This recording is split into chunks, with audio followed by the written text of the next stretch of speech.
வணக்கம். தேசம் சிறப்பு செய்திகளுக்காக நான் உங்கள் ரேவதி குணால. ஏப்போ கிந்தா இந்தியர் சங்கம் நடத்திய காற்பந்து போட்டி ஏப்போ தாசே இளைஞர் அணி வாகை சூடியது. கெந்தா இந்தியர் சங்கம் கடந்த 120 ஆண்டுகளாக விளையாட்டு, கல்வி, கலாச்சாரம் மற்றும் சமூக சேவைகளில் சிறப்பான பங்களிப்பை வழங்கி வருகிறது. அந்த வகையில் நேற்று ஈப்போவில் உள்ள பாடாங் ஈப்போவில் நடைபெற்ற இளையோருக்கான காற்பந்து போட்டியை சிறப்பாக நடத்தியது. இவ்வாண்டு நடைபெற்ற போட்டிகள் 16 அணிகள் பங்கேற்றுள்ளதாக அச்சங்கத்தின் தலைவர் டத்து தங்கராஜா கூறினார். நான் டத்து தங்கராஜா, கிந்தா இந்தியன் சங்கத்தின் தலைவர். இவர் டாக்டர் கருத்து, எங்களோட ட்ரஸ்டி, இவர் எங்கள் செக்ரட்டரி மிஸ்டர் முருகன். இன்றைக்கி அந்த பந்தலாட்டு செய்கிறோம். Under 21 16 team. போன வருஷம் தமிழ் ஸ்கூலுக்கு செஞ்சோம் பந்தலாட்டு 36 டீம் வச்சு. இந்த வருஷம் இது ஆக்சுவலி வருஷம் செஞ்சுக்கிட்டு இருக்கிற ஈவெண்ட் தான்.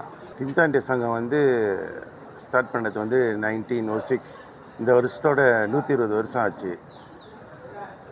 சங்கம் பந்தலாட்டு மட்டும் இல்லாமல் நாங்கள் எஜுகேஷன், கல்ச்சுரல் மற்றும் ஸ்போர்ட்ஸில் தான் ரொம்ப ஆக்டிவாக இருக்கோம்.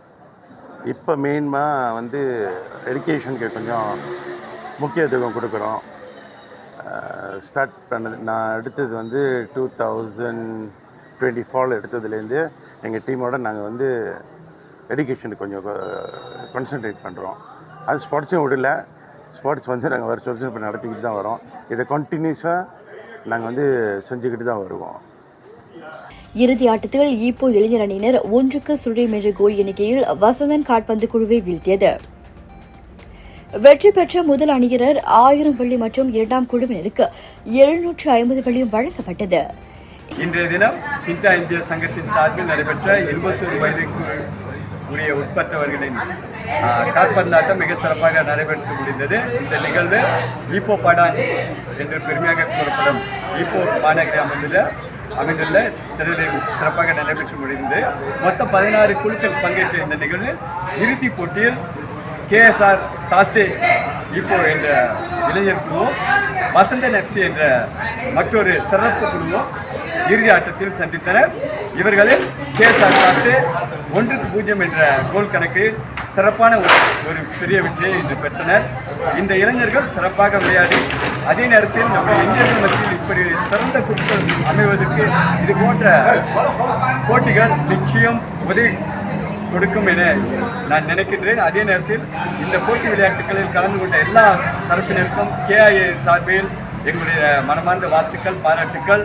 எங்களுக்கு உதவி புரிந்த ஸ்பான்சர்களுக்கும் பொருள் உதவியாக கொடுத்த, பண உதவியாக கொடுத்த அனைவருக்கும் இந்த வேளையில் எங்களுடைய மனதார நன்றிகளை, வாழ்த்துக்களை தெரிவித்துக் கொள்கின்றோம். 2024 ஆண்டு தலைவர் பொறுப்பேற்றிலிருந்து நிர்வாக குழுவோடு இணைந்து கல்வித்துறைக்கு அதிக முக்கியத்துவம் அளித்து வருகிறோம்.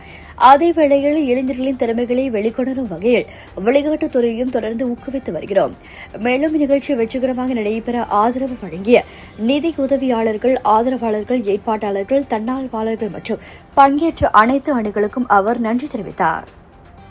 இத்துடன் இன்றைய செய்திகள் நிறைவடைகின்றன. மேலும் பல ஆன்மீக செய்திகளை தெரிந்து கொள்ள தேசம் டிவி மலேசியா யூடியூப், டிக்டாக் மற்றும் இதர சமூக வலைதளங்களை பின்தொடருங்கள். உங்களிடமிருந்து விடைபெறுவது நான் உங்கள் ரேவதி குணாலன். மக்களோடு தேசம், தேசத்தோடு மக்கள். நன்றி, வணக்கம்.